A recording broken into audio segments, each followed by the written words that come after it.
Hello बच्चों, कैसे हैं आप सभी। मैं Mrs Annu Roy FTR program के इस लेक्चर वीडियो में आप सभी का स्वागत करती हूँ। लास्ट के दो वीडियो आपके सीजीपीएससी प्री में पूछे जाने वाले सी सेट के भाषा हिंदी को लेकर थी। आज के इस लेक्चर वीडियो में हम छत्तीसगढ़ी भाषा के विषय पर संबंधित प्रश्नों को हल करेंगे। जैसे कि आप सभी को पता है, प्रश्न पत्र में अब प्रश्नों का दायरा जो है बढ़ाया गया है, इसलिए लास्ट के जो दो वीडियो थे मेरे, उसमें हिंदी के मैंने जिस तरह लंबे प्रश्नों को लेकर आपको समझाया, छत्तीसगढ़ी भाषा को भी हम वैसे ही हल करने की कोशिश करेंगे। इसके भी दो हिस्से होंगे। एक पक्ष होगा जिसमें हम व्याकरण की उन बारीक चीज़ों को पढ़ेंगे जिससे प्रश्न हमेशा से पूछे जाते रहे हैं, और दूसरे पक्ष में हम उन चीज़ों को पढ़ेंगे जिससे प्रश्न पूछे जाने की संभावना है। बिना समय को व्यर्थ किए चलिए आज हम शुरू करते हैं एफटीआर में छत्तीसगढ़ी भाषा का भाग 1 वाला प्रश्न। तो सबसे पहला प्रश्न क्या पूछता है, तो प्रश्न की बात यदि कहूँ तो यहाँ पर छत्तीसगढ़ी भाषा में कोई भी दायरा सीमित नहीं है। यहाँ व्याकरणिक पक्ष के साथ साथ कुछ साहित्यिक, भाषा और बोली से भी संबंधित प्रश्न पूछे जाते हैं। यदि आप पिछले वर्ष के प्रश्न पत्र को देखें तो कुछ साहित्यकारों से संबंधित प्रश्न भी पूछ लिए गए थे, जो पहले कभी हुआ नहीं था, क्योंकि वो पक्ष जो था वो आपके छत्तीसगढ़ जीएस में आते थे। लेकिन चूंकि अब दायरा बढ़ रहा है तो कहाँ से किस तरह के प्रश्न पूछे जा सकते हैं, इसकी संभावना या हम इसकी कल्पना नहीं कर सकते। इसलिए हर एक पक्ष को ध्यान में रखते हुए प्रश्न पत्र को हल करने की कोशिश करेंगे। तो चलते हैं सबसे पहले प्रश्न की ओर। अब हम आते हैं सबसे पहले प्रश्न की ओर, और सबसे पहला प्रश्न क्या कहता है कि उत्तरी छत्तीसगढ़ी में अगुवाई करने वाली बोली है। Option number A Lariya, option number B Khaltahi, option number C Surgujia और option number D Halbi. Chhattisgarh राज्य के अंतर्गत जब बोली भाषा को लेकर सर्वेक्षण किया गया तो ये पाया गया कि यहाँ के लोगों ने 3 तरह के छत्तीसगढ़िये के नाम प्रभावित बताए। एक वे थे जिन्होंने अपने स्थान विशेष को प्राथमिकता दी, जैसे कि जशपुरी, सरगुजिया, कांकोरी, बिलासपुरी। कुछ ऐसे थे जिन्होंने बाह्य राज्य की भाषाओं से प्रभावित छत्तीसगढ़िया को नाम दिया, जैसे कि लरिया, खलटाही, गौरो और गौरिया। कुछ ऐसे थे जिन्होंने अपनी जाति को प्राथमिकता दी, सतनामी छत्तीसगढ़ी, डंगचगह छत्तीसगढ़ी, देवार छत्तीसगढ़ी, पनकी, पंडो। ये ऐसे थे जिन्होंने अपनी जाति को प्राथमिकता दी। नरेंद्र देव वर्मा के अनुसार शिवनाथ नदी को माध्यम मानते हुए इसके 5 वर्गीकरण कर दिए गए: केंद्रीय छत्तीसगढ़ी, उत्तरी, दक्षिणी, पूर्वी और पश्चिमी। प्रश्न ने ये पूछा है कि उत्तरी छत्तीसगढ़ी में अगुवाई करने वाली, यानी कि जितनी भी जातिगत, स्थानगत या बाह्य भाषाओं से प्रभावित छत्तीसगढ़ी थी, उनमें से उत्तर की ओर, दक्षिण की ओर, पूर्व की ओर, पश्चिम की ओर, केंद्र में जो छत्तीसगढ़ी थी, उनमें पहल करने वाली कौन सी थी। तो प्रश्न के अनुसार यदि हम देखें तो लरिया जो है वह हमारे लिए पूर्वी छत्तीसगढ़ी में प्राथमिकता रखती है, खलटाही जो है पश्चिमी छत्तीसगढ़ी में प्राथमिकता रखती है, हल्बी जो है वो दक्षिणी छत्तीसगढ़ी में प्राथमिकता रखती है। इसलिए इसका आंसर होगा सरगुजिया, ऑप्शन नंबर सी। तो उत्तरी छत्तीसगढ़ी के अंतर्गत पंडो जो रखा है, नागवंशी जो रखा है, सरगुजिया जो रखा है, उसमें से उत्तरी छत्तीसगढ़ी में पहल करने वाली या प्राथमिकता रखने वाली बोली जो है वो है सरगुजिया बोली। क्वेश्चन नंबर 2, गदबा किस भाषा परिवार के सदस्य है। भारतीय भाषा परिवार के जिस तरह मैंने प्रयोग हिंदी भाषा में बताए थे, वैसे ही छत्तीसगढ़ राज्य के अंदर भी भाषा परिवार के प्रयोग किए जाते हैं। जब किसी भाषा का जन्म एक मूल भाषा से होता है तो उसे भाषा का परिवार कहा जाता है। छत्तीसगढ़ राज्य के अंतर्गत भी भाषा परिवार प्रयोग किए जाते हैं। तो उसमें पूछे कि गदबा किस भाषा परिवार की सदस्य है। Option number A Austric, option number B Munda, option number C आग्रेय या ऑप्शन नंबर डी सभी। हिंदी भारतवर्ष के अंतर्गत भारतीय भाषा परिवार में सबसे बड़ी भाषा परिवार मानी जाती है भारोपीय को, दूसरी मानी जाती है द्रविड़ को, तीसरी मानी जाती है हमारे लिए आग्नेय, आस्ट्रिक या आग्नेय भाषा परिवार, जिसका प्रयोग मध्य भारत और पूर्वी भारत के कुछ हिस्से में जो है वो किया जाता है। इसलिए गदबा खड़िया, कोरकू, मवासी, निहाली, खैरवारी, विदहो, नगेसिया, सौता, मांझी, मंझवार कहें, ये सब हमारे लिए मुंडा भाषा परिवार के सदस्य हैं। अब मुंडा भाषा परिवार को ही आस्ट्रिक भी कहा जाता है, उसे आग्नेय या आग्नेय भाषा परिवार भी कहा जाता है। इसलिए क्वेश्चन नंबर 2 गदबा किस भाषा परिवार की सदस्य है कहते हैं, तो ऑप्शन नंबर डी यह सभी के अंतर्गत आती है, यानी कि मुंडा भाषा परिवार को ही आग्नेय, आग्नेय या आस्ट्रिक भाषा परिवार कहा जाता है। अब हम चलते हैं नेक्स्ट क्वेश्चन में। क्वेश्चन नंबर 3 कहते हैं किस साहित्यकार के द्वारा इस राज्य को छत्तीसगढ़ कहा गया है। ऑप्शन नंबर ए है ग्रियर्सन, ऑप्शन नंबर बी है काव्योपाध्याय, ऑप्शन नंबर सी है एल्विन और ऑप्शन नंबर डी है वर्मा। यानी कि इस राज्य के नामकरण में किस साहित्यकार के द्वारा इस राज्य को छत्तीसगढ़ के नाम से पुकारा गया, तो यहाँ पर सर जॉर्ज ग्रियर्सन का नाम दिया है, मुंशी हीरालाल काव्योपाध्याय का नाम दिया है, वेरियर एल्विन का नाम दिया है और नरेंद्र देव वर्मा जी का नाम दिया है। छत्तीसगढ़ राज्य के अर्थ और नामकरण में मुंशी हीरालाल काव्योपाध्याय का मत रहा है कि इस राज्य में चूंकि चेदी वंश के शासक थे, इसलिए कहीं कहीं इसका उल्लेख चेदिशगढ़, चेदिस्यगढ़ या चेदिश संवत के नाम से पुकारा जाता है। इसलिए इस साहित्यकार में से चेदिशगढ़ कहने वाले हैं मुंशी हीरालाल काव्योपाध्याय, यानी कि ऑप्शन नंबर बी। अब आते हैं नेक्स्ट वन क्वेश्चन में। नेक्स्ट वन क्वेश्चन कहता है दक्षिणी छत्तीसगढ़ ही प्रभावित है। जैसे कि मैंने अभी बताया कि नरेंद्र देव वर्मा के अनुसार छत्तीसगढ़ी के पंचमुखी वर्गीकरण किए, केंद्रीय, पूर्वी, पश्चिमी, उत्तरी और दक्षिणी। तो यहाँ प्रश्न पूछा है कि दक्षिणी छत्तीसगढ़ ही प्रभावित है। ऑप्शन नंबर ए है मराठी से, ऑप्शन नंबर बी है उड़िया से, ऑप्शन नंबर सी है गोड़ से और ऑप्शन नंबर डी है सभी से। छत्तीसगढ़ के नक्शे को देखने पर यह प्राप्त होता है कि छत्तीसगढ़ के दक्षिण का हिस्सा 3 तरफ की बोली भाषाओं से प्रभावित है। पश्चिम की ओर है वहां से प्रभावी मराठी, पूर्व की ओर है उड़िया और दक्षिण में गोंड से इसका प्रभाव द्रविड़ भाषा से प्रभावित माना जाता है। इसलिए दक्षिणी छत्तीसगढ़ ही कुल मिलाकर ऑप्शन नंबर डी सभी से प्रभावित है, पश्चिमी मराठी, पूर्वी उड़िया और दक्षिण का गोंड। अब आते हैं प्रश्न नंबर 5 में। प्रश्न 5 क्या कहता है कि पूर्वी छत्तीसगढ़ी में आने वाली बोली निम्न में से नहीं है। अर्थात जो पूर्वी छत्तीसगढ़ी के अंतर्गत जो बोलियों को स्थान दिया गया था उनमें से कौन सी बोली है जो पूर्वी छत्तीसगढ़ी में नहीं आती। ऑप्शन नंबर ए है चर्मशिल्पी, ऑप्शन नंबर बी है बिंझवारी, ऑप्शन नंबर सी है लरिया और ऑप्शन नंबर डी है गौरिया। तो पूर्व की ओर जहां छत्तीसगढ़ राज्य का सीमा दायरा सबसे ज्यादा उड़ीसा क्षेत्र को छूता है, जहां से उड़िया के तत्वों का प्रभाव देखने को मिलता है, तो पूर्वी छत्तीसगढ़ी में यहाँ से जो गौरिया है वह उस क्षेत्र विशेष की बोली में स्थान प्राप्त नहीं करती। यह गौरिया केंद्रीय छत्तीसगढ़ी के अंतर्गत अपना स्थान प्राप्त करती है। इसलिए पूर्वी छत्तीसगढ़ी में आने वाली बोली निम्न में नहीं है। तो चर्मशिल्पी, बिंझवाली, भूलिया, लरिया, कलंगा, कालंजिया ये सब हमारे लिए पूर्वी छत्तीसगढ़ी के सदस्य हैं, लेकिन जो गौरिया है वह केंद्रीय छत्तीसगढ़ी की सदस्य होने की वजह से पूर्वी छत्तीसगढ़ी में अपना स्थान प्राप्त नहीं कर सकती। आते हैं अगले क्वेश्चन में। ग्रियर्सन द्वारा रचित, सर जॉर्ज अब्राहम ग्रियर्सन द्वारा रचित पुस्तक का क्या नाम है जिसमें छत्तीसगढ़ी भाषा की चर्चा, उसकी विशेषता उदाहरण सहित उल्लेखित है। साहित्यकार हैं सर जॉर्ज अब्राहम ग्रियर्सन, उनके द्वारा ऐसी कौन सी पुस्तक है जिसके अंतर्गत छत्तीसगढ़ी भाषा की चर्चा, उनकी विशेषता उदाहरण के साथ उन्होंने लिखा है। ऑप्शन नंबर ए है modern vernacular literature of northern Hindustan, option number B है folk songs of Chhattisgarh, option number C है linguistic survey of India and option number D इस्तावरदला लिल्टेरात्यूर एंडुई ए हिंदुस्तानी। तो modern vernacular literature of northern Hindustan ये सर जॉर्ज अब्राहम ग्रियर्सन के द्वारा लिखा गया हिंदी साहित्य का एक महत्वपूर्ण ग्रंथ है।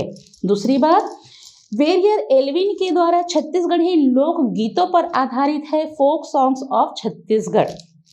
तीसरा, इस्तावरदला लिलते रात्यूर एंदुई ए हिंदुस्तानी एक फ्रेंच साहित्यकार थे, गारसा दत्तासी उनकी रचना है।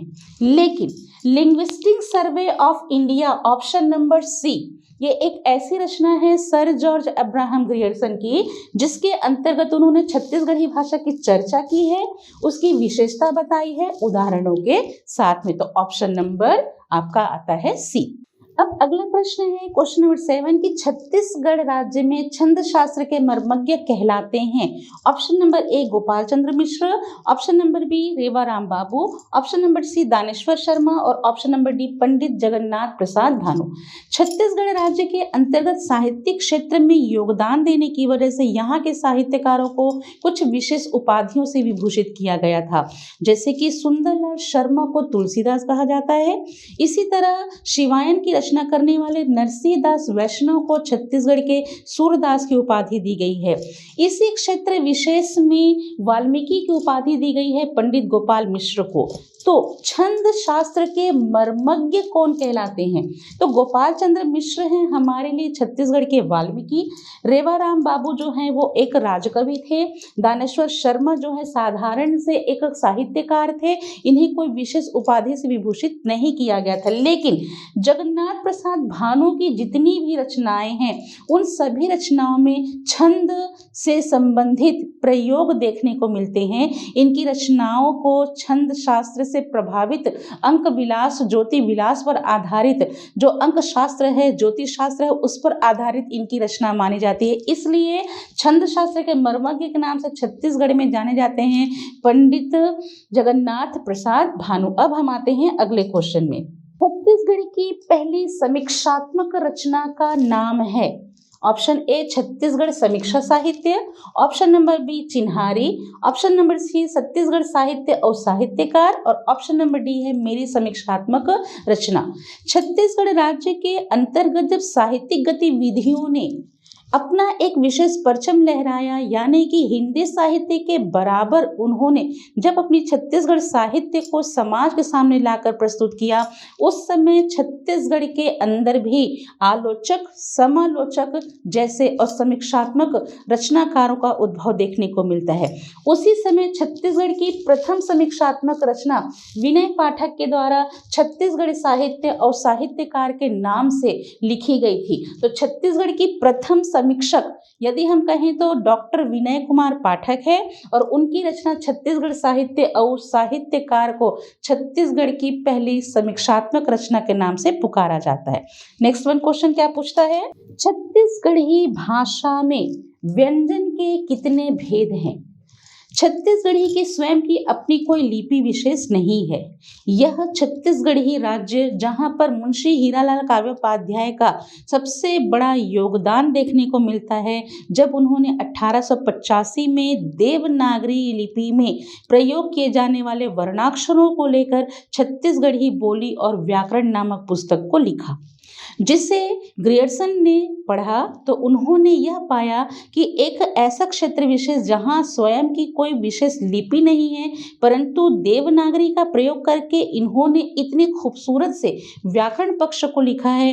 न केवल व्याकरण रहे बल्कि उनके साथ उन्होंने कुछ साहित्यिक प्रयोग भी किए, जहाँ छोटी छोटी लघु कथाएं, छोटे छोटे संवाद के शैली को भी उनके द्वारा प्रस्तुत किया गया था।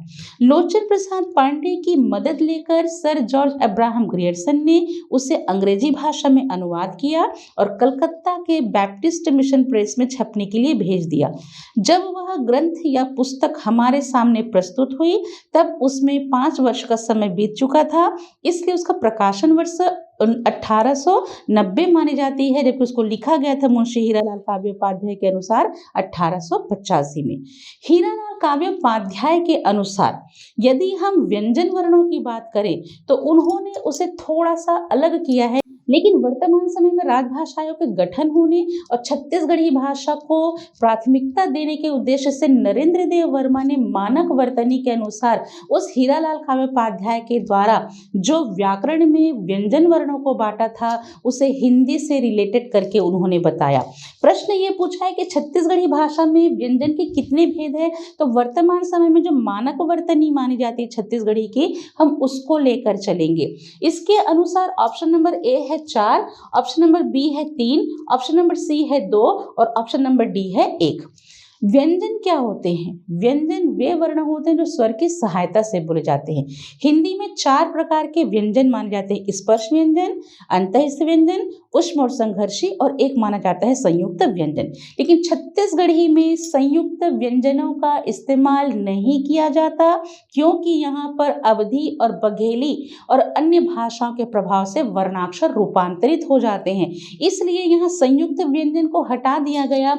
इसलिए देखा जाए तो नरेंद्र देव वर्मा के अनुसार व्यंजन में स्पर्श है, साथ में अंतः स्थ है और एक है हमारे लिए ऊष्म या संघर्षी। तो ऑप्शन नंबर बी यानी कि छत्तीसगढ़ी भाषा में व्यंजन के 3 भेद माने जाते हैं: स्पर्श व्यंजन, अंतःस्थ व्यंजन और हमारे लिए ऊष्म और संघर्षी व्यंजन।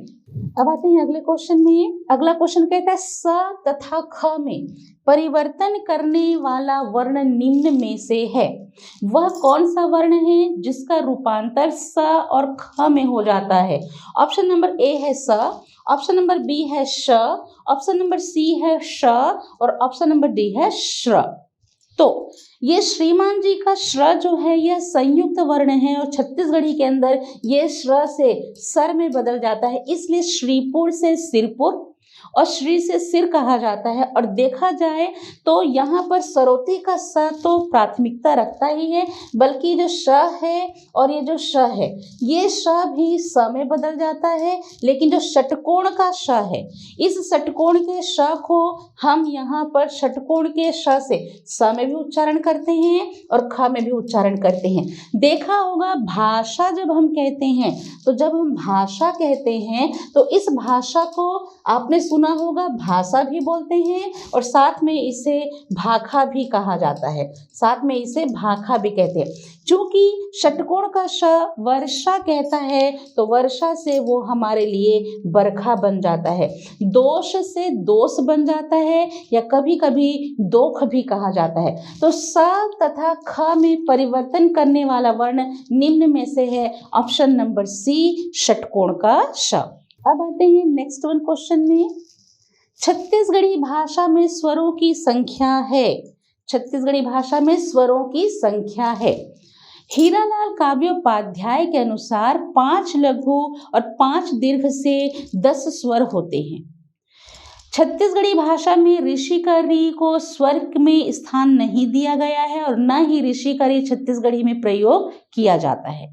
वो क्षेत्र विशेष जो महाराष्ट्र बॉर्डर से जुड़ा हुआ है या उड़ीसा का क्षेत्र विशेष जहां री का प्रोनाउंसिएशन रू किया जाता है, इसलिए कृपा से कृपा, पृथ्वी से पृथ्वी, सृष्टि से सृष्टि बोला जाता है। लेकिन ध्यान रखेंगे कि यहाँ री का प्रयोग जो है वो री में किया जाता है। अगर वो ऋण कहता है तो यहाँ पर छत्तीसगढ़ी में वो र में छोटी ई की मात्रा में लिखा जाता है। इसलिए 5 लघु 5 दीर्घ से 10 स्वर हुए। पर हीरालाल काव्योपाध्याय जी का कहना है चूंकि यहाँ अवधी भाषा का प्रभाव है, इसलिए अवधी भाषा के अनुसार लघु और दीर्घ एक दूसरे के लिए मान्य है। जैसे कि हम या ओ और औ को कहें, इसी प्रकार हम ए या ए को कहें तो ये चारों वर्ण एक दूसरे के लिए प्रयोग हैं। जैसे कि देखा जाए तो ए से हम ए का भी प्रयोग जो है वो सुनते हैं उच्चारण के अनुसार। तो नरेंद्र देव वर्मा का कहना है कि हाँ, यहाँ पर लघु और दीर्घ एक दूसरे के लिए मान्य हैं, परंतु यदि मानक वर्तनी की वर्तमान समय में बात की जाए तो छत्तीसगढ़ी के अंतर्गत 5 लघु यानी कि छोटा अ, छोटा ई, छोटा उ, छोटा ए और आपका उखली का ओ, इससे 5 लघु स्वर बने और आम का आ, दीर्घ ई, दीर्घ उ, ऐनक का ए और औरत का औ, ऐसा करके 5 लघु और 5 दीर्घ से मानक वर्तनी के अनुसार छत्तीसगढ़ी में भी 10 प्रकार के स्वर माने जाते हैं। अब है क्वेश्चन नंबर 12। क्वेश्चन नंबर 12 क्या कहता है कि परेवा का दीर्घ स्वरूप निम्न में से क्या होगा।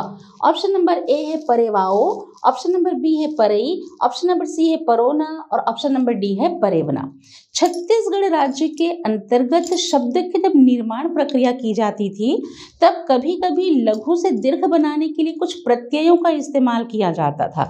जैसे कि जिस शब्द का अंत आ से होता था वहां वा लगा दिया जाता था। जैसे कि टूरा है तो उसका दीर्घ स्वरूप बन जाता था टूरोवा, घोड़ा है तो घोड़वा, बूढ़ा है तो बुढ़वा, ठीक है, और बाघ है तो बघुआ। जिस शब्द का अंत ई से होता था वहां इया लगा दिया जाता था, इसलिए नदी का दीर्घ रूप हो जाती थी नदिया, भाई से हो जाते थे भैया और बूढ़ी से बुढ़िया। लेकिन कभी ये पाया गया कि कुछ शब्द का अंत आ के साथ साथ वा से भी होता है, तब वहां ना प्रत्यय को जोड़ा गया। अब यदि वो सुआ कहता है तो सुआ से उसका दीर्घ रूप हो जाता है सुवना, और इसी प्रकार दिया से हो जाता है दियना। तो इसी रूप में हम देखेंगे तो परेवा से बन जाता है ऑप्शन नंबर डी परेवना। यानी कि छत्तीसगढ़ में लघु से दीर्घ बनाने के लिए जिस शब्द में आ और वा से अंत होता है वहां ना प्रत्यय लगाकर परेवा का दीर्घ रूप बन जाता है परेवना।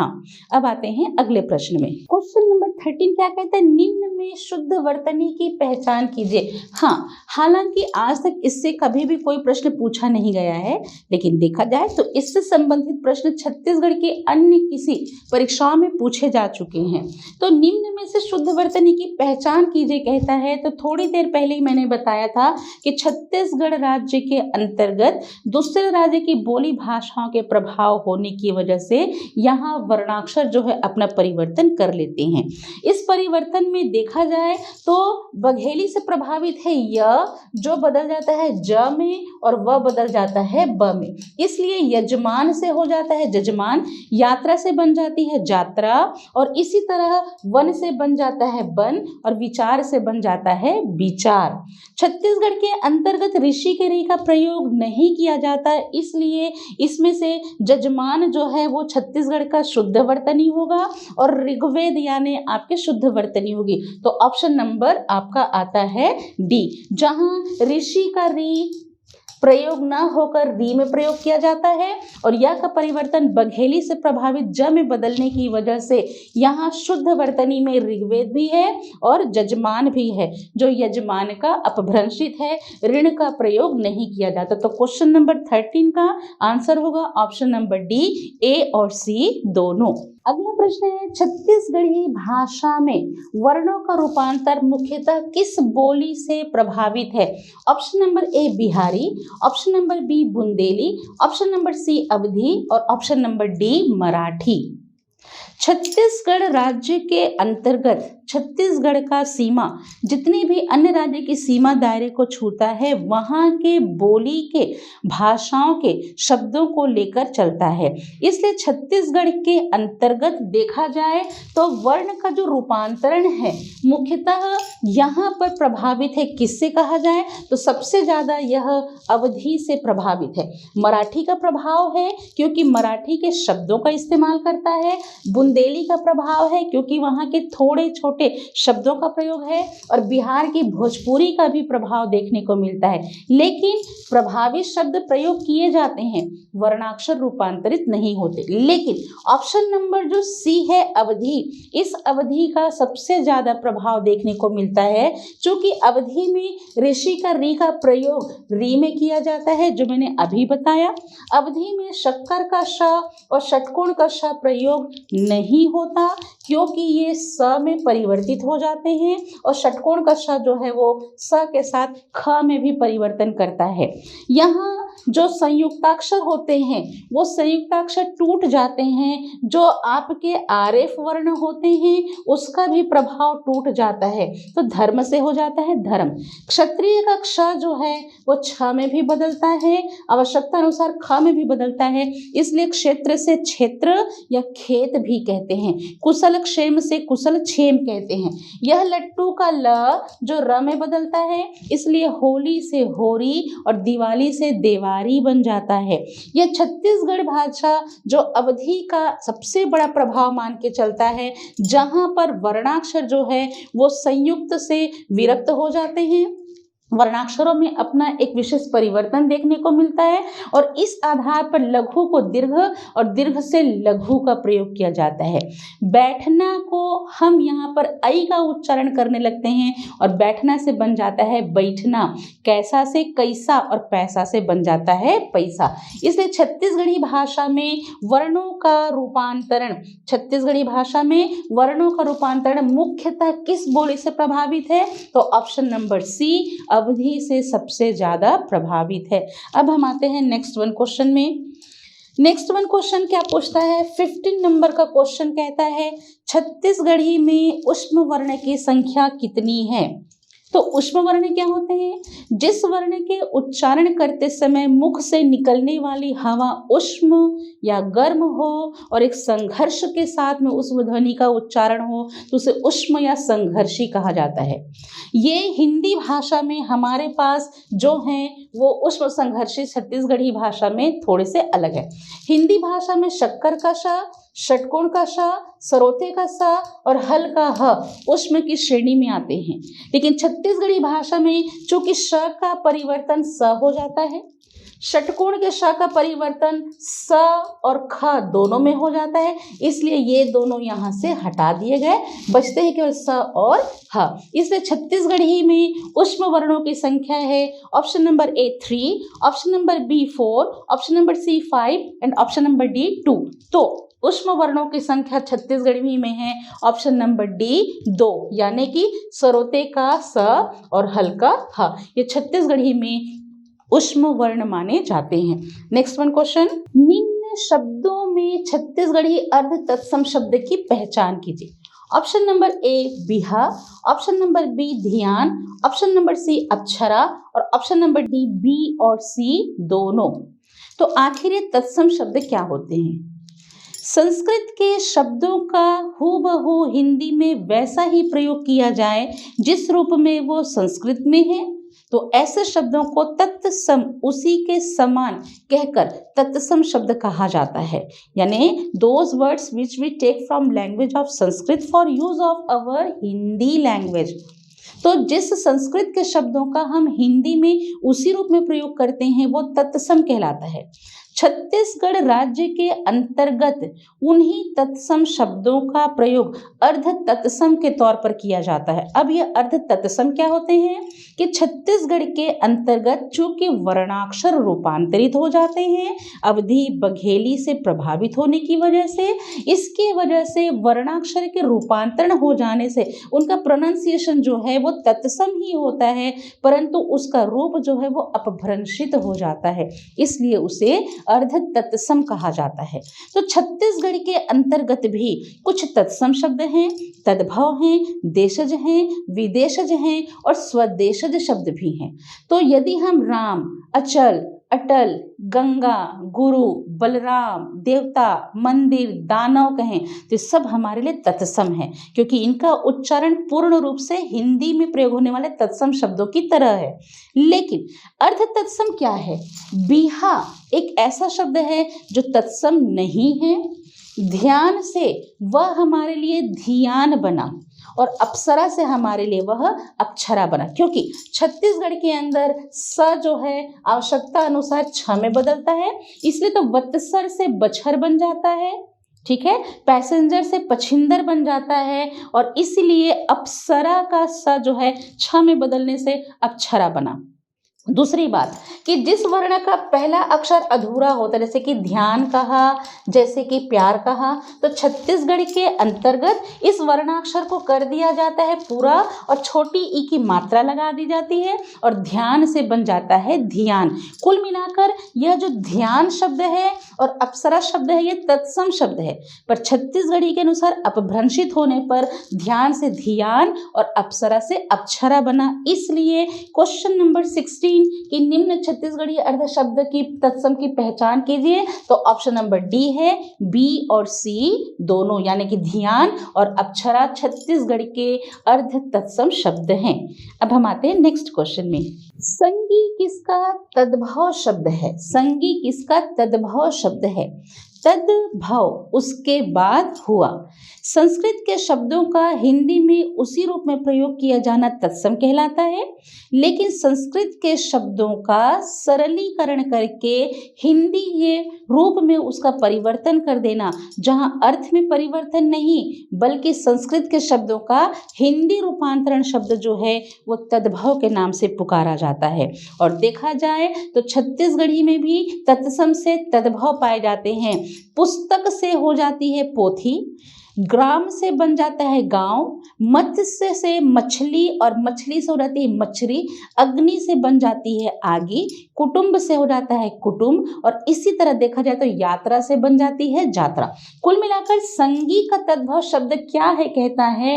तो ऑप्शन नंबर ए है मित्र, ऑप्शन नंबर बी है सखा, ऑप्शन नंबर सी है सहपाठी और ऑप्शन नंबर डी है साथी। माना कि ये सभी मित्र के पर्यायवाची हैं, परंतु संगी का तद्भव मतलब जो साथ में रहता है वो है, इसलिए देखा जाए तो मित्र जो है उसका तद्भव मितान होगा और जो साख्य है उसका सखा होगा, और सहपाठी यदि हम कहते हैं तो साथ में पढ़ने वाला होगा। तो संगी का मतलब हम सहपाठी भी ले सकते हैं और साथी भी ले सकते हैं। तो देखा जाए तो संगी किसका तद्भव है कहता है, तो संगी मतलब हम यहाँ पर ऑप्शन नंबर सी को लेते हैं, जो है सहपाठी, जो साथ में हमारे पढ़ता है उसे संगी कहा जाता है। ठीक है, अगला क्वेश्चन। यहाँ पर आपको ये डाउट हो रहा होगा कि यहाँ पर मित्र को भी संगी कहते हैं, सखा को भी संगी कहते हैं, साथी को भी संगी कहते हैं, परंतु यहाँ प्रश्न पर्यायवाची का नहीं है, यहाँ है ये संगी किसका तद्भव है। तो जो साथ में पढ़ने वाला सहपाठी होता है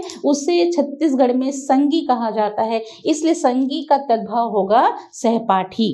निम्न में देशज शब्द की पहचान कीजिए। मैंने पहले ही बताया कि छत्तीसगढ़ के अंतर्गत जो राज्य के दायरे हैं उन दायरों से प्रभावित शब्दों का रूप यहाँ पर देखने को मिलता है, जिसका प्रयोग वर्तमान समय में भी छत्तीसगढ़ के अंदर किया जाता है। कुछ देशज हैं और कुछ स्वदेशज हैं। यहाँ प्रश्न पूछा है निम्न में से देशज शब्द की पहचान कीजिए। ऑप्शन ए है मंदिर, ऑप्शन बी है पोथी, ऑप्शन सी है कोहा और ऑप्शन डी है वकील।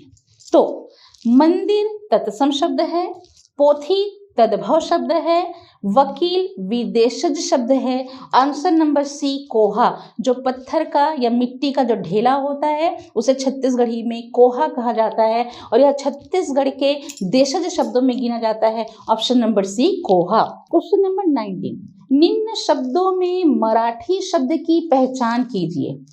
छत्तीसगढ़ राज्य का पश्चिम का हिस्सा, जहां दुर्ग राजनांदगांव से हम सीमा दायरे को छूने लगे महाराष्ट्र भंडारा की ओर जाने पर, तो हमें दुर्ग राजनांदगांव से ही मराठी शब्दों का प्रभाव देखने को मिलते हैं।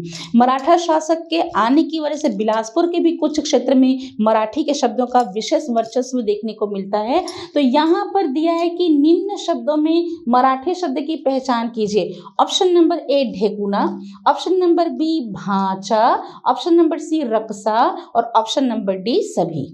तो छत्तीसगढ़ के अंतर्गत मराठी शब्दों में प्रयोग होने वाले बलवाची प्रत्यय है जो च एच एच जो हम लगाते हैं, अतकेच ओतकेच अभिच्चे कहते हैं, ये बलवाची प्रत्यय महाराष्ट्र की देन है। दूसरी बात, जो हम प्रोनाउंसिएशन करते हैं, कन्वर्सेशन करते हैं एक दूसरे से और हम ग कहते हैं, कहीं ना कहीं मराठी के गो से भी प्रभावित माना जाता है। कशी ग कशी आहे अगर कहता है तो जो ग शब्द है वो मराठी से प्रभावित माना जाता है। इसके अलावा खाल्हे आमचो जैसा शब्द भी मराठी से प्रभावित है। इसके अतिरिक्त जो ढेकुना है, भांचा है, रक्सा है, रक्सा यानी कि राक्षस को कहा जाता है, भांजा को भांचा और ढेकुना यानी जो ढेकुण होता है, जो खटमल होता है, ये सारे शब्द हमें मराठी ने दिए हैं। हम जो भाठा कहते हैं वह भी एक मराठी शब्द है। ठीक है, तो निम्न शब्दों में मराठी शब्द की पहचान कीजिए कहता है, तो ढेकुना भांचा रक्सा अर्थात ऑप्शन नंबर डी सभी मराठी शब्द हैं। अब हम आते हैं अगले क्वेश्चन में। रिंगी चिंगी शब्द की पहचान कीजिए। रिंगी चिंगी शब्द की पहचान कीजिए। ऑप्शन नंबर ए है तत्सम, ऑप्शन नंबर बी है देशज, ऑप्शन नंबर सी है विदेशज और ऑप्शन नंबर डी है कोई नहीं। छत्तीसगढ़ के अंतर्गत न केवल देशज रहे, कुछ स्वदेशज भी थे। स्वदेशज मतलब छत्तीसगढ़ राज्य के अंदर ही जिसका प्रयोग किया है। रिंगी चिंगी यानी कि भिन्न भिन्न प्रकार के, नाना प्रकार के, अनेक प्रकार के यदि कहता है तो रिंगी चिंगी शब्द है जो छत्तीसगढ़ी का देशज शब्द है, क्योंकि यह तत्सम नहीं है और न ही यह विदेशज है। इसलिए रिंगी चिंगी यानी कि अनेक प्रकार के, भिन्न प्रकार के, बहुत प्रकार के भी कहते हैं, तरह तरह का कहते हैं, तो यह एक छत्तीसगढ़ी देशज शब्द है। तो option number B. Next one question में आते हैं। भुजा का पर्यायवाची शब्द नहीं है। भुजा का पर्यायवाची शब्द नहीं है। ऑप्शन नंबर ए चेचा, ऑप्शन नंबर बी बैहा, ऑप्शन नंबर सी पहुंचा और ऑप्शन नंबर डी गोड़। अब तक इससे प्रश्न नहीं पूछे गए हैं, लेकिन चूंकि हम शब्दों की यहाँ पर बात कर रहे हैं तो मुझे लगता है कि हमें हर प्रकार के प्रश्न को हल करना चाहिए। इसलिए भुजा जो आपकी बाह होती है, तो छत्तीसगढ़ी के अंतर्गत भुजा को चेचा भी कहते हैं, बहिया भी कहते हैं और पहुंचा भी कहते हैं, लेकिन छत्तीसगढ़ी में पैर को गोड़ कहा जाता है। इसलिए भुजा का पर्यायवाची शब्द है गोड़, डी जो पर्यायवाची भुजा का नहीं है। अब आते हैं अगले प्रश्न में। बहानाबाजी का उचित पर्याय है। छत्तीसगढ़ी में बहानाबाजी का उचित पर्याय है। ऑप्शन ए ढचरा, ऑप्शन बी ओखी, ऑप्शन सी नौटंकी और ऑप्शन डी है खार। तो यहाँ प्रश्न घुमाया गया है, कहीं ना कहीं छत्तीसगढ़ी शब्दकोश से इसे प्रभावित मान सकते हैं। ढचरा का मतलब होता है नाटक करना, नखरे दिखाना। नौटंकी का मतलब होता है नाटक के रूप में उसको प्रस्तुत करना और खार का मतलब होता है दुश्मनी। लेकिन बहानाबाजी के लिए छत्तीसगढ़ी में ऑप्शन नंबर बी ओखी का इस्तेमाल किया जाता है। ठीक है, तो छत्तीसगढ़ी में यदि कोई व्यक्ति बहाने करता है तो ओखी झन मार ऐसा शब्द का, वाक्य का प्रयोग वहां पर किया जाता है। तो बहानाबाजी का उचित पर्याय है ओखी। नेक्स्ट क्वेश्चन है आपका विलोम शब्द से। विलोम शब्द क्या होते हैं? अपने ही नाम, गुण, धर्म, स्वभाव, प्रकृति से एक ऐसा शब्द जो बिल्कुल विपरीत हो जाए तो उसे विलोम शब्द, उल्टे अर्थ वाले शब्द, विपरीतार्थक शब्द कहा जाता है, जो विपरीत लिंग के आधार पर निर्धारित होते हैं, कुछ विपरीत शब्द के आधार पर निर्धारित होते हैं, कुछ को पुल्लिंग से स्त्रीलिंग में परिवर्तन करने के लिए प्रत्यय की, तो कभी नकारात्मक उपसर्गों का प्रयोग करके विलोम शब्द का निर्माण किया जा सकता है। छत्तीसगढ़ के अंतर्गत भी विलोम शब्द के प्रयोग किए जाते हैं। तो सबसे पहला प्रश्न है कि हरहुना का विलोम शब्द पहचानिए। ऑप्शन नंबर ए सरहुना, ऑप्शन नंबर बी महरूना, ऑप्शन नंबर सी लहरूना और ऑप्शन नंबर डी है गरहुना। तो हरू का मतलब होता है हल्का, हरू का मतलब होता है हल्का, लाइट वेट, और गरु का मतलब होता है वजनदार। इसलिए यदि वो हरहुना कहता है, इसका प्रयोग देखा जाए तो फसलों को संबोधित करने के लिए कहते हैं हरहुना धाने, यह गरहुना धाने, ऐसा बोला जाता है। इसलिए हरहुना का विलोम होगा गरहुना। ठीक है, यानी हल्का का भारी होगा। ठीक है, तो यहाँ हरहुना का विलोम शब्द होगा ऑप्शन नंबर डी गरहुना। अब आते हैं क्वेश्चन नंबर 24। एहवाती का विलोम शब्द बताइए। ऑप्शन नंबर ए है दुर्वाती, ऑप्शन नंबर बी है रानी, ऑप्शन नंबर सी है संघलाती और ऑप्शन नंबर डी है ओरवाती। ठीक है, वो ओखाती दिख रहा होगा, वो है हमारे लिए ओरवाती। छत्तीसगढ़ के अंतर्गत सभी को संबोधित करने के लिए अलग अलग नाम जो है निर्धारित है। वयस्क पुरुष को चेलिक कहा जाता है कुछ आदिवासी संप्रदाय के अनुसार। ठीक है, जो जवान महिला है उसे मुटियारी कहा जाता है, जो माता स्तनपान कराती है उसे लइकोरहीन कहा जाता है, और औरत, जनाना, बाई, सुवारी, नारी सभी महिलाओं को संबोधित किया जाता है। लेकिन जो सुहागन महिला होती है उसे एहवाती के नाम से पुकारा जाता है। तो जो सुहागन है एहवाती कहलाती है, तो उसका विलोम क्या होगा? उसका विलोम होगा ऑप्शन नंबर बी रानी, जो विधवा को कहा जाता है। तो सुहागन का अपोजिट विधवा है, तो एहवाती का विलोम हो जाएगा रानी। अब आते हैं अगले शब्द में। ठड़गी का विलोम शब्द क्या है? छत्तीसगढ़ के अंतर्गत ठड़गी किसे कहा जाता है?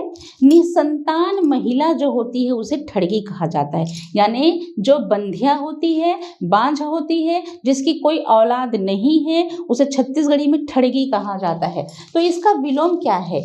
ऑप्शन ए है लइकोरहीन, ऑप्शन बी है बुड़गी, ऑप्शन सी है ठड़गा और ऑप्शन डी है ए और सी दोनों। देखा जाए तो सबसे पहला कंफ्यूजन करने के लिए ऑप्शन नंबर ए में ही दे दिया है लइकोरहीन, लेकिन मैंने पहले ही बताया कि विलोम शब्द जो है वो विपरीत लिंग के आधार पर भी होते हैं। जब राजा रानी है, मोटा मोटी है, दुबला दुबली है, वैसे ही ठड़गी का एक विपरीतार्थक लिंग में ठड़गा भी होगा।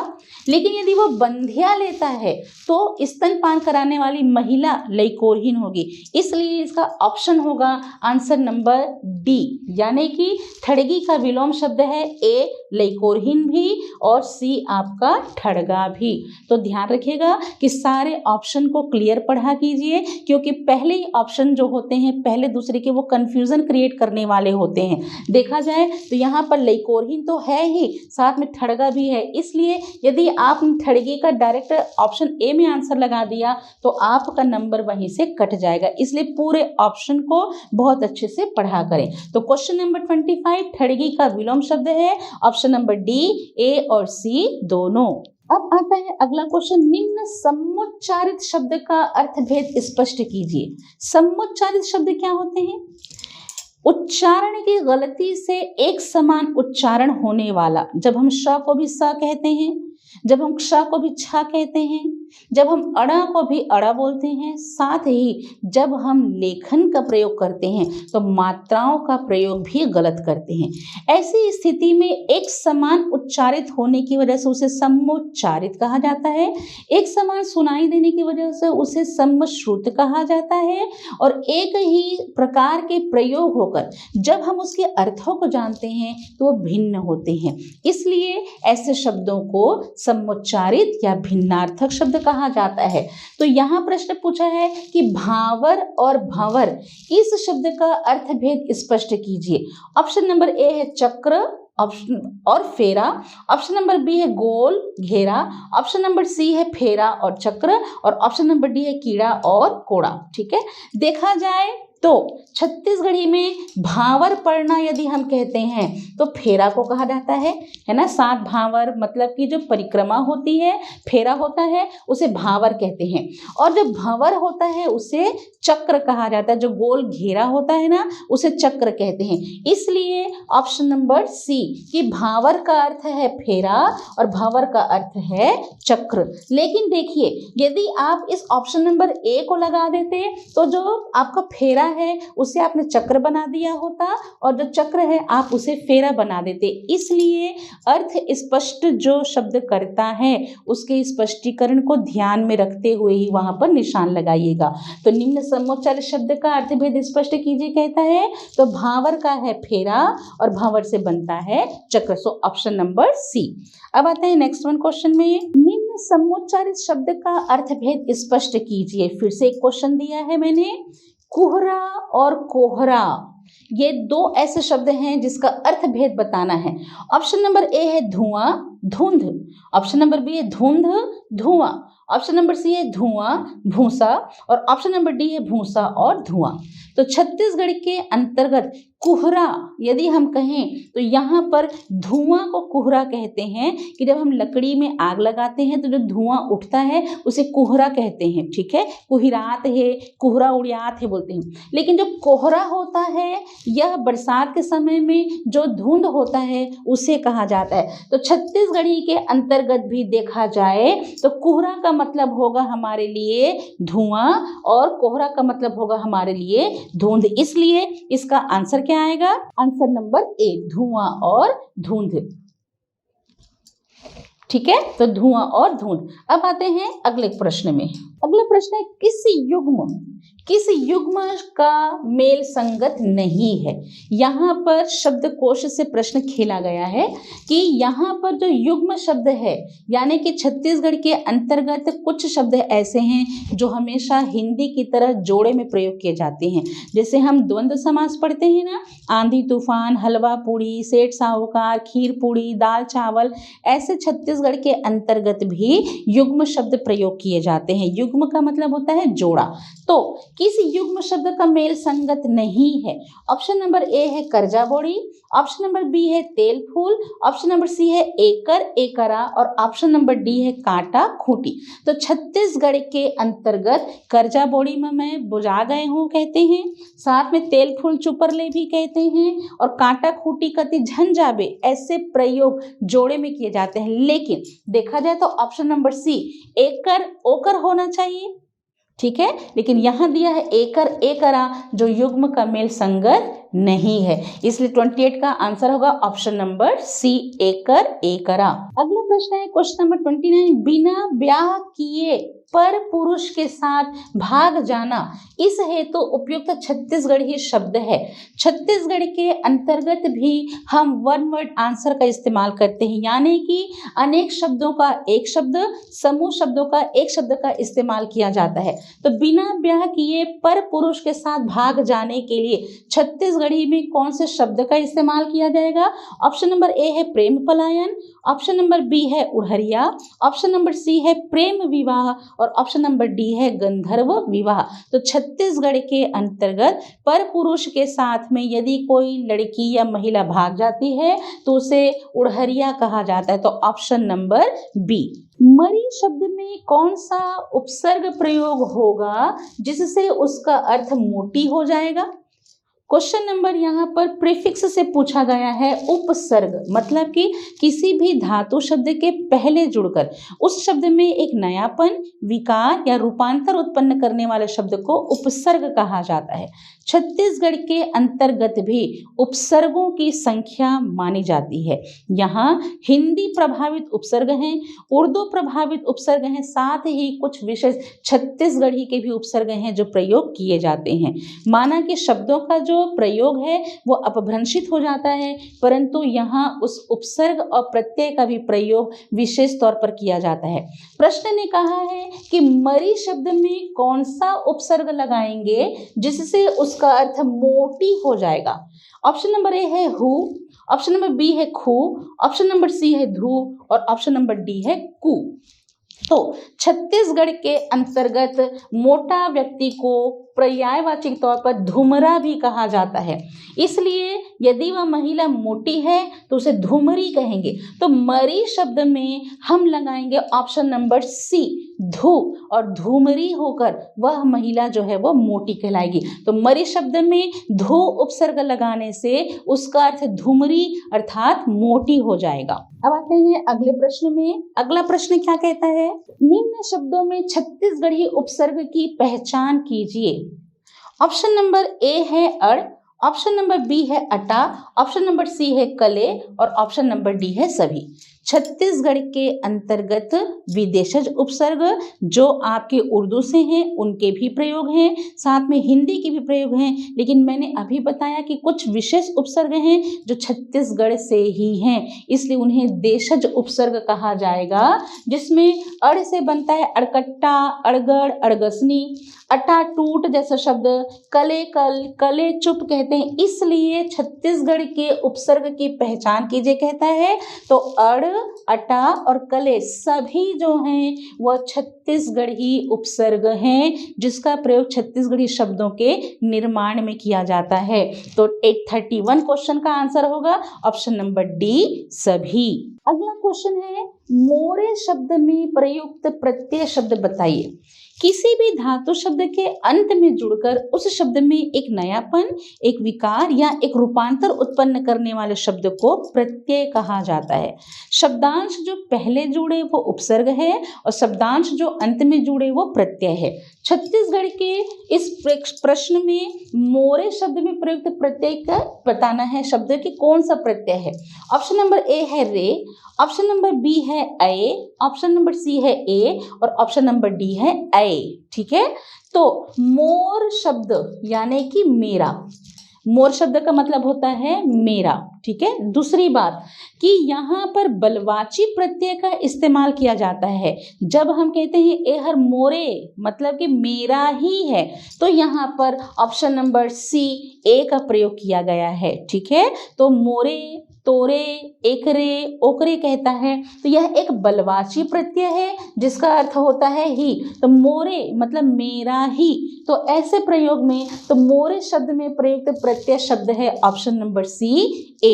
अब है अगला क्वेश्चन, हूँ प्रत्यय का प्रयोग कहाँ गलत है।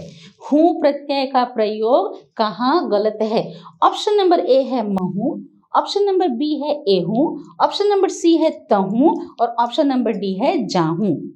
मैंने अभी बताया कि छत्तीसगढ़ के अंतर्गत कुछ बलवाची प्रत्यय प्रयोग किए जाते हैं। तो हूँ जो है एक बलवाची प्रत्यय है जिसका प्रयोग है भी। तो महू जाहूं यानी मैं भी जाऊंगा, एहूं जाही मतलब यह भी जाएगा, तहूं जाबे मतलब तू भी जाएगा, तो इसमें इनका प्रयोग सही है। लेकिन यदि वो जाहूं कहता है तो जाहूं का मतलब छत्तीसगढ़ी में जाऊंगा हिंदी का परिवर्तित रूप है, इसलिए हूँ प्रत्यय का प्रयोग ऑप्शन नंबर डी जाहूं में सही नहीं है। बाकी जगह मैं ही से मही बनता है, तय ही से तही बनता है, वैसे ही मैं भी के लिए महू, तुम भी के लिए तहू का प्रयोग किया जाता है। इसलिए ये जो तीन है इसमें हूँ प्रत्यय का प्रयोग सही है, परंतु ऑप्शन नंबर डी जाहू में हूँ प्रत्यय का प्रयोग सही नहीं है। अब आते हैं अगले क्वेश्चन में, बलवाची प्रत्यय है। बलवाची प्रत्यय क्या होते हैं? जब किसी शब्द पर या वाक्य पर बल देना होता है तो वहाँ कुछ ऐसे प्रत्ययों का प्रयोग किया जाता है जिसके प्रयोग से उस शब्द पर एक विशेष बल या प्रभाव पड़ना शुरू हो जाता है। तो छत्तीसगढ़ के अंतर्गत कुछ बलवाची प्रत्यय के इस्तेमाल किए जाते हैं, जिसमें से कुछ बलवाची शब्द जो हैं वो महाराष्ट्र से प्रभावित हैं। तो प्रश्न ने ये पूछा है कि बलवाची प्रत्यय है च, एच, हु और ऑप्शन सी डी है आपका सभी। तो छत्तीसगढ़ी के अंदर च ही कहते हैं, जैसे लइकच लइका मतलब बच्चे ही बच्चे, है ना। छाताच करियाच बोलते हैं, इसी प्रकार एच बोलते हैं, एकरेच ओकरेच मोरेच तोरेच कहते हैं, महू तहू एहू ओहो कहते हैं। इसके अलावा हम ओ का भी प्रयोग करते हैं, दोनों, तीनों, चारों, ठीक है। लेकिन अगर प्रश्न की बात की जाए तो यहाँ ये पूछा है बलवाची प्रत्यय है तो च, एच, हु, इसका अर्थात ऑप्शन नंबर डी सभी छत्तीसगढ़ी में बलवाची प्रत्यय के तौर पर इस्तेमाल किए जाते हैं। तो च, एच, इसके अलावा एचे का भी प्रयोग किया जाता है, ओ का भी प्रयोग किया जाता है, ठीक है। और ये सभी हमारे लिए बलवाची प्रत्यय हैं। तो बलवाची प्रत्यय में च, एच, हु यानी कि ऑप्शन नंबर डी सभी हमारे लिए बलवाची प्रत्यय हैं।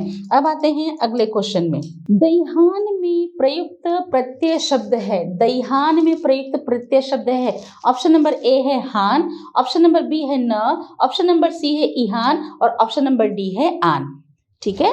तो छत्तीसगढ़ी में दईहान जहाँ पर गायों और मवेशियों को इकट्ठा किया जाता है उसे कहा जाता है, तो इसमें प्रयुक्त प्रत्यय है हमारे लिए ऑप्शन नंबर डी आन प्रत्यय, ठीक है।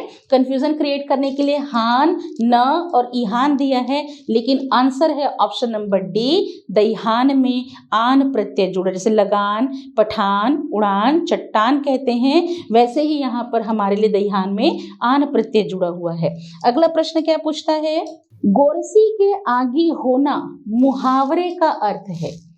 छत्तीसगढ़ राज्य के अंतर्गत मुहावरा और लोकोक्ति का विशेष भंडार देखने को मिलता है। लोक साहित्य में अपना विशेष स्थान बनाने वाली इस लोकोक्ति मुहावरे की एक सहगामिनी और है जिसे जनौला के नाम से पुकारा जाता है। अपने अनुभव को साझा करने के लिए, अपने यथार्थ और सच्चाई के अनुभव को लोगों तक पहुंचाने के लिए लोगों द्वारा उक्त बातों को छत्तीसगढ़ी के अंतर्गत हाना के नाम से पुकारा जाता है, जिसे हिंदी में हम कहावत कहते हैं। छत्तीसगढ़ी में इसे हम हाना भी कहते हैं, कहावत भी कहते हैं, केवात भी कहते हैं। ठीक है। और देखा जाए तो मुहावरा मुंह से व्यक्त एक वाक्यांश होता है जो विशेष अर्थ को प्रस्तुत करता है। इस मुहावरे और लोकोक्ति से छत्तीसगढ़ी पीएससी के अंतर्गत जो प्रश्न पूछे जाते हैं हमेशा से अपना स्थान बनाकर यह चलता है। यहाँ हिंदी के मुहावरे का छत्तीसगढ़ी मुहावरे से मेल करने के लिए और छत्तीसगढ़ी मुहावरे और हिंदी मुहावरे के अर्थ को तर्कसंगत बनाने के लिए प्रश्न हमेशा से पूछे जाते रहे हैं। इसलिए यहाँ गोरसी के आगी होना मुहावरे का अर्थ है कहते हैं। ऑप्शन नंबर ए है आग तापना, ऑप्शन नंबर बी है भीतर ही भीतर ईर्ष्या होना, ऑप्शन नंबर सी है गर्मी होना और ऑप्शन नंबर डी है गुस्सा करना। गोरसी क्या होता है? छत्तीसगढ़ के अंतर्गत मिट्टी से बना हुआ एक पात्रनुमा बर्तन जैसा होता है जिसके अंतर्गत कंडे और छोटे छोटे लकड़ियों को रखकर जलाया जाता है। जब उसकी राख बुझ जाती है, लेकिन दिखने के लिए ऊपर से राख बुझा हुआ दिखाई देता है लेकिन अंदर उस राख के आग होता है, तो इसका एक अनुभव कि जो व्यक्ति अंदर ही अंदर ईर्ष्या रखता है उसे गोरसी के आगी रखे है मन में, ऐसा जो है कहा जाता है। इसलिए गोरसी के आगे होना मुहावरे का अर्थ है भीतर ही भीतर ईर्ष्या रखना, कि जिस तरह आग ठंडी होने के बावजूद अंदर में उसकी अग्नि होती है, वह अंदर से गर्म होता है। तो गोरसी के आगे होना मुहावरे का अर्थ होता है ऑप्शन नंबर बी, भीतर ही भीतर ईर्ष्या का होना। नेक्स्ट वन क्वेश्चन, अगला प्रश्न कहता है चंद्र लगना मुहावरे का अर्थ है। ऑप्शन नंबर ए ग्रहण करना, ऑप्शन नंबर बी समाज बहिष्कृत, ऑप्शन नंबर सी टीका लगाना, ऑप्शन नंबर डी मरते समय मनुष्य की आंख का खुला रह जाना। तो छत्तीसगढ़ के अंतर्गत जो व्यक्ति मरणासन्न अवस्था में होता है, मृत्यु के बहुत करीब होता है और मृत्यु के समय जब उसकी आंखें खुली रह जाती है तो उसे चंद्र लगना के नाम से पुकारा जाता है। ठीक है। तो चंद्र लगना मुहावरे का अर्थ है मरते समय मनुष्य की आंख का खुला रह जाना। अब आते हैं अगले प्रश्न में।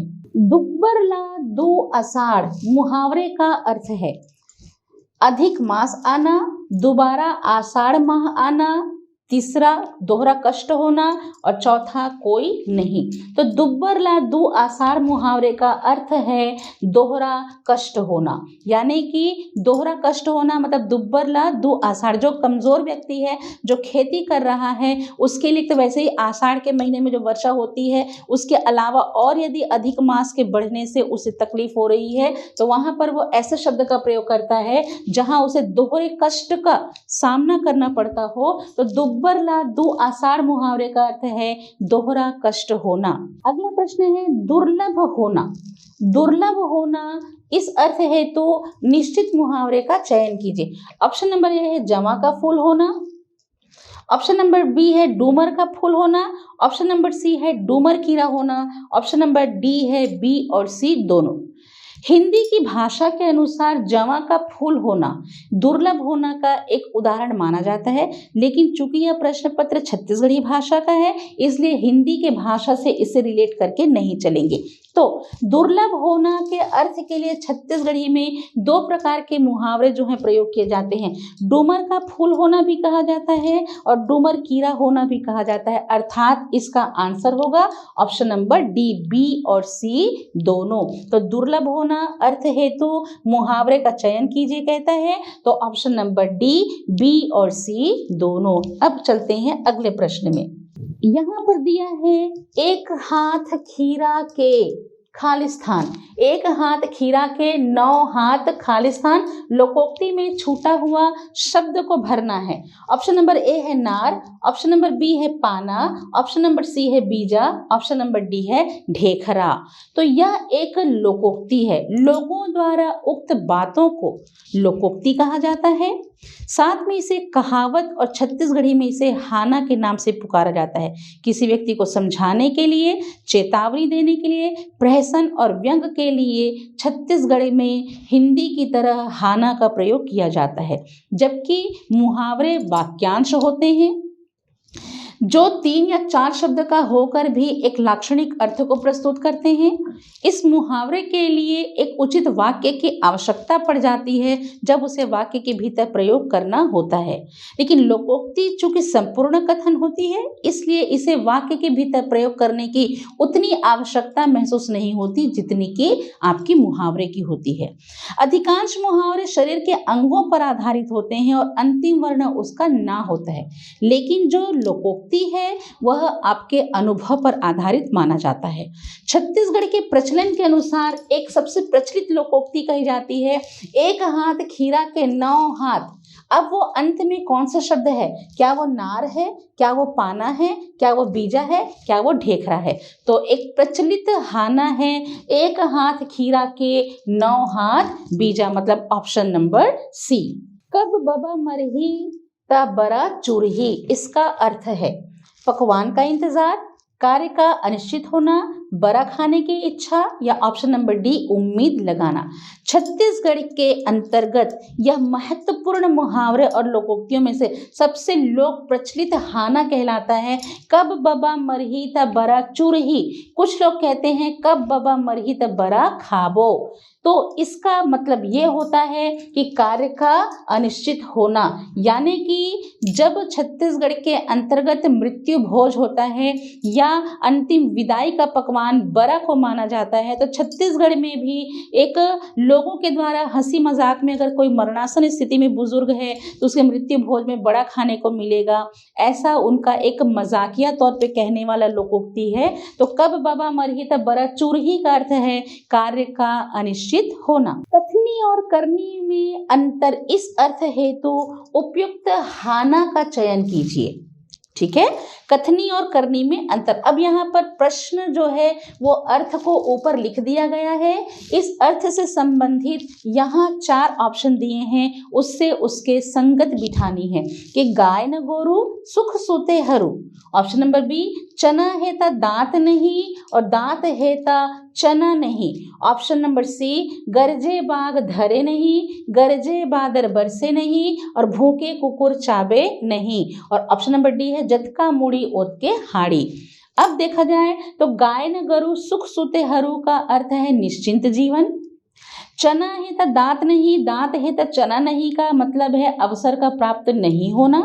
जतका मुड़ी ओतके हाड़ी, यानी जितनी मुंह उतनी बातें या परिवार का विघटन। तो आंसर होता है गरजे बाग धरे नहीं, गरजे बादर बरसे नहीं और भूखे कुकुर चाबे नहीं। अर्थात कथनी और करनी में अंतर होता है कि जो गरजते हैं वो बरसते नहीं और जो बरसते हैं वो गरजते नहीं। अर्थात यहाँ पर इस प्रश्न का उत्तर में है ऑप्शन नंबर सी।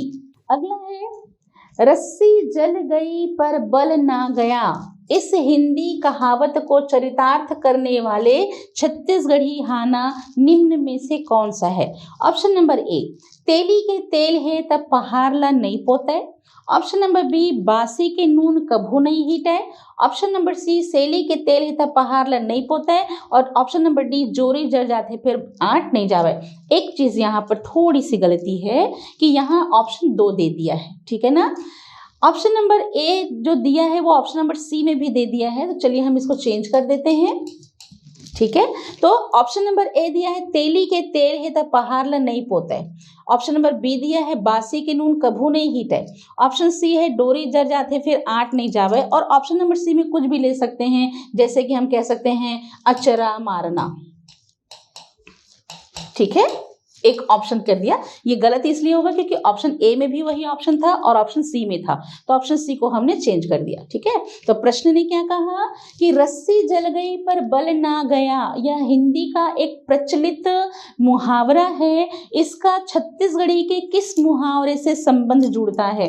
तेली के तेल है तब पहाड़ लन नहीं पोता है, यानी कि अनावश्यक खर्च नहीं करना, इसका कोई संगत नहीं। बासी के नून कभू नहीं हीटे, मतलब किसी के पक्ष में गया वापस नहीं मिलता, इससे भी कोई संगत नहीं है। अचरा मारना छत्तीसगढ़ी में टोना करना को कहते हैं, इसलिए ऑप्शन ए भी गलत, ऑप्शन बी भी गलत, ऑप्शन सी भी गलत। लेकिन डोरी जर जाते फिर आट नहीं जावे कहते हैं, तो डोरी का मतलब होता है रस्सी और आट का मतलब होता है अकड़, इसलिए रस्सी जल गई पर बल नहीं गया कहेंगे, तो ऑप्शन नंबर आपका आएगा डी। अब यहाँ से प्रश्न आपके पहेलियों से संबंधित है।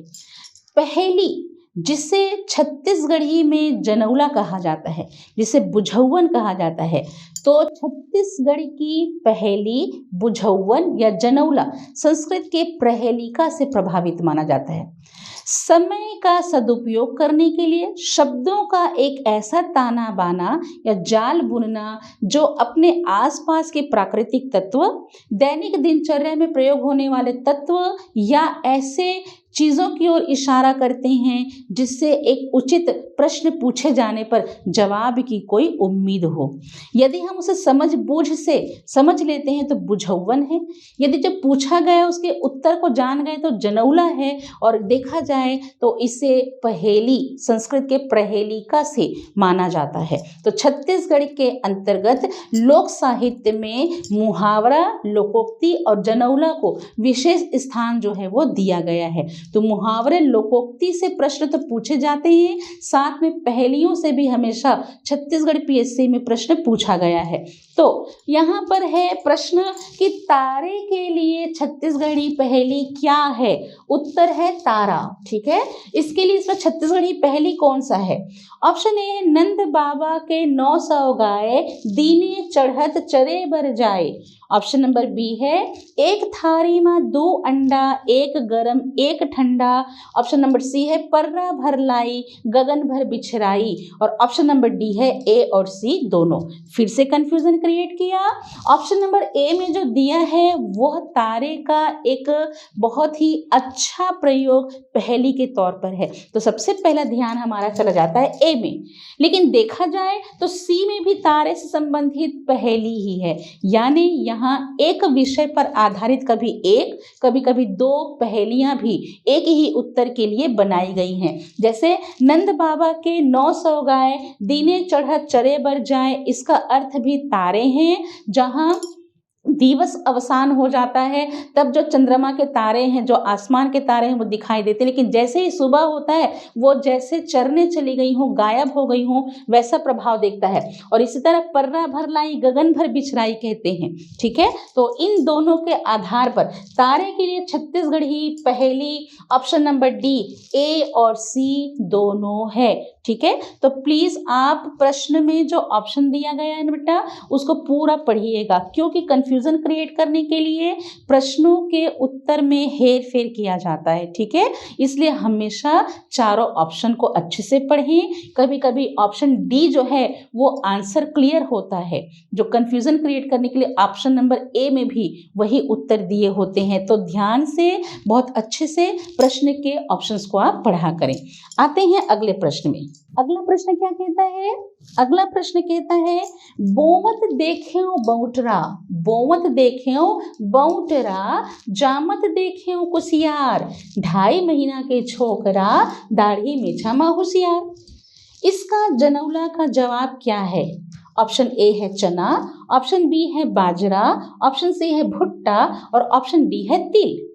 तो अगर आप देखेंगे तो इसका आंसर होता है ऑप्शन नंबर सी, भुट्टा, जिसे छत्तीसगढ़ी में जोंधरी या कुछ क्षेत्र विशेष में जोंधरा कहते हैं। जब हम भुट्टे के दाने को बोते हैं तब क्या होता है कि वो मटर के दाने की तरह दिखाई देता है। तो बोवत देखे होता है बौटरा, जब वो थोड़ा सा पौधा बड़ा हो जाता है तो वह कुसियार गन्ने की पौधे की तरह दिखाई देता है, लेकिन जैसे ही वह 2.5 माह की फसल होती है तो उससे जो है वो मूछ निकलना यानी कि उसके जो रेशे हैं वो निकलने शुरू हो जाते हैं। तो बोमत देख्यो बौटरा जामत देख्यो कुसियार 2.5 महीना की छोकरा दाढ़ी में छमा होशियार। तो इसका अर्थ है ऑप्शन नंबर सी भुट्टा। अब आते हैं नेक्स्ट वन क्वेश्चन में। नेक्स्ट वन क्वेश्चन कहता है कांधे आए कांधे जाए नेंग नेंग मारे जाए। तो इस जनौला का उत्तर है ऑप्शन ए है तबला, ऑप्शन बी है मोहरी, ऑप्शन सी है सारंगी, ऑप्शन डी है मांदर। कांधा छत्तीसगढ़ के अंदर हम कांधा कंधे को कहते हैं, खांधा भी कहते हैं। तो देखा जाए तो तबले को तो कोई कांधे पर नहीं लाएगा, ना ही मोहरी को, ना ही सारंगी को। तो कांधे आए कांधे जाए एक ऐसा वाद्य यंत्र जो कंधे में लटका कर रखा जाता है और नेंग नेंग पर मारा जाता है। मतलब कि कांधे आए कांधे जाए नेंग नेंग में मारे जाए, ताल के अनुसार उसे ठोका जाता है। तो इसका आंसर है ऑप्शन नंबर डी मांदर। अब है अगला क्वेश्चन। अगला क्वेश्चन क्या कहता है ओला देखे 2 जन ओला बीने 10 जन ओला खावे 32 जन और स्वाद पावे 1 जन। प्रश्न ने क्या कहा है कि ओला देखे 2 जन ओला बीने 10 जन ओला खावे 32 जन और स्वाद पावे 1 जन। इस जनौला का उत्तर क्या है? क्या वो फल है, क्या वो जीभ है, क्या वो मुख है, क्या वो हाथ है? देखा जाए तो हम यहाँ पर देखेंगे तो यदि किसी फल को गिरा हुआ देखते हैं तो उसे आंखें देखती है, मतलब ओला देखा है 2 जन मतलब उसे दोनों आंखें देखती है। ओला बिने 10 जन मतलब 10 उंगलियों की सहायता से हम उसे पकड़ते हैं। ओला खावे 32 जन मतलब कि जो पूरे 32 दांत है वो उसे खाने का काम करता है। लेकिन स्वाद पावे 1 जन, स्वाद केवल किसी एक को मिलता है। तो यहाँ पर ऑप्शन में कंफ्यूजन क्रिएट करने के लिए हर एक चीज दिया है, लेकिन प्रश्न ने पूछा है ओला देखा है 2 जन ओला पीने 10 जन ओला खाए 32 जन और स्वाद पावे 1 जन। तो स्वाद किसको मिलता है? ऑप्शन नंबर बी जीभ को स्वाद जो है वो प्राप्त होता है। अब आते हैं अगले क्वेश्चन में। अब यहाँ पर छत्तीसगढ़ी लोकोक्ति मुहावरा पहेली के बाद कुछ ऐसे प्रश्न पूछे जाते हैं जो छत्तीसगढ़ी शब्दकोश से पूछा जाता है। छत्तीसगढ़ के अंतर्गत किस शब्द को किस नाम से पुकारा जाता है, इससे भी संबंधित प्रश्न हमेशा पूछे जाते रहे हैं। जो खाने पीने की चीजें होंगी, वस्तुएं होंगी, प्राकृतिक तत्व होंगे, पशु पक्षी के नाम हो सकते हैं, अनाज हो सकते हैं, कुछ भी ऐसा शब्द जिसका छत्तीसगढ़ी में विशेष नाम है उन्हें छत्तीसगढ़ी शब्दकोश के अंतर्गत से पूछा जाता है। इसके अतिरिक्त छत्तीसगढ़ प्रशासनिक नियमों में प्रयोग होने वाले शब्दों का भी प्रभाव छत्तीसगढ़ी प्रशासनिक शब्द के तौर पर पूछे जाते रहे हैं। तो यहाँ पर छत्तीसगढ़ी में दांत दिखाने वाला हेतु छत्तीसगढ़ी शब्द है ऑप्शन नंबर ए दतला, ऑप्शन नंबर बी खेबड़ा, ऑप्शन नंबर डी टिपका और ऑप्शन नंबर डी है दंतनीपोर। चारों ऑप्शन में दांत का संबंध है, परंतु छत्तीसगढ़ी में जिस व्यक्ति के दांत बाहर निकले होते हैं उसे दतला कहते हैं। ठीक है, खेबड़ा जिसके दांत उबड़ खाबड़ होते हैं उसे खेबड़ा कहते हैं। टिपका ऐसा कोई विशेष शब्द नहीं है, लेकिन जो बार बार हर बात में दांत निकालता है तो बार बार दांत निपोरने वाला या बार बार दांत निकालने वाला या दांत दिखाने वाले व्यक्ति को दंतनीपोर के नाम से छत्तीसगढ़ी में पुकारा जाता है। इसलिए क्वेश्चन नंबर 48 दांत दिखाने वाला हेतु छत्तीसगढ़ी शब्द है ऑप्शन नंबर डी दंतनीपोर। अब आते हैं अगले प्रश्न में। छत्तीसगढ़ी शब्द पुरैन का प्रयोग किसके लिए है? छत्तीसगढ़ी शब्द पुरैन का प्रयोग किसके लिए होता है? ऑप्शन नंबर ए है पुरी, ऑप्शन नंबर बी है काजल, ऑप्शन नंबर सी है पूर्ववासी और ऑप्शन नंबर डी है कमल। छत्तीसगढ़ के अंतर्गत जो पुरैन है वह कमल को कहा जाता है। ठीक है, अब देखिए लोटस और वाटर लिली 2 अलग अलग पुष्प होते हैं। ठीक है, जो कमल है, पद्मनाभ है, जलज है, उसे छत्तीसगढ़ी में पुरैन कहते हैं। लेकिन जो कुमुदनी होती है उसे छत्तीसगढ़ी में खोखमा कहा जाता है। तो छत्तीसगढ़ी में पुरैन का प्रयोग जो है ऑप्शन नंबर डी कमल के लिए किया जाता है। नेक्स्ट वन क्वेश्चन में आते हैं। सिरतोन का शाब्दिक अर्थ है, छत्तीसगढ़ी में सिरतोन का शाब्दिक अर्थ है। ऑप्शन ए सोना, ऑप्शन बी एकदम स्वच्छ, ऑप्शन सी है सचमुच और ऑप्शन डी है चिंता रहित। तो छत्तीसगढ़ी में सिरतोन यानी कि सर्टेनली ट्रू यदि हम कहते हैं, तो हिंदी में यदि हम कहते हैं कि सचमुच ऐसा हुआ क्या, तो छत्तीसगढ़ी के अंतर्गत सिरतोन हम कहते हैं सचमुच को। इसलिए ऑप्शन नंबर सी सिरतोन का शाब्दिक अर्थ है सचमुच। लास्ट वन क्वेश्चन है, लेवना क्या है? छत्तीसगढ़ के अंतर्गत लेवना क्या है? ऑप्शन नंबर ए है पकवान, ऑप्शन नंबर बी है लेप, ऑप्शन नंबर सी है मक्खन और ऑप्शन नंबर डी है लेना। छत्तीसगढ़ के अंतर्गत मक्खन को लेवना कहा जाता है, इसलिए इसका आंसर होगा हमारे लिए ऑप्शन नंबर सी, मतलब कि ऑप्शन नंबर सी मक्खन, ये छत्तीसगढ़ी में लेवना को कहा जाता है। आज के वीडियो में छत्तीसगढ़ी भाषा के अंतर्गत मैंने वो छोटी छोटी चीज़ों को बताया जिससे हमेशा से प्रश्न पूछे जाते रहे हैं। हाँ, प्रश्नों का दायरा थोड़ा ज़्यादा है क्योंकि हिंदी की तरह छत्तीसगढ़ी भाषा में भी हमें केवल 2 FTR मिले हुए हैं। किसी भी प्रश्न से आपको परेशानी का सामना ना करना पड़े, इसलिए मैं हर एक टॉपिक से हर एक तरह के प्रश्न को आपको हल कराती हुई चल रही हूँ।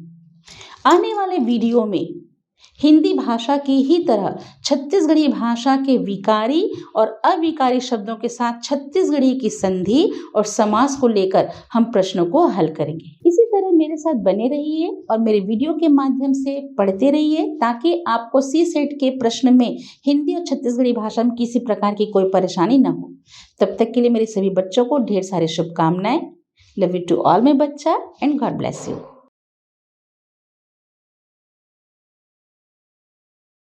CGPSC की संपूर्ण तैयारी के लिए कंपटीशन कम्युनिटी के YouTube चैनल को सब्सक्राइब कीजिए और डेली अपडेट्स के लिए बेल आइकन को प्रेस करना ना भूलें।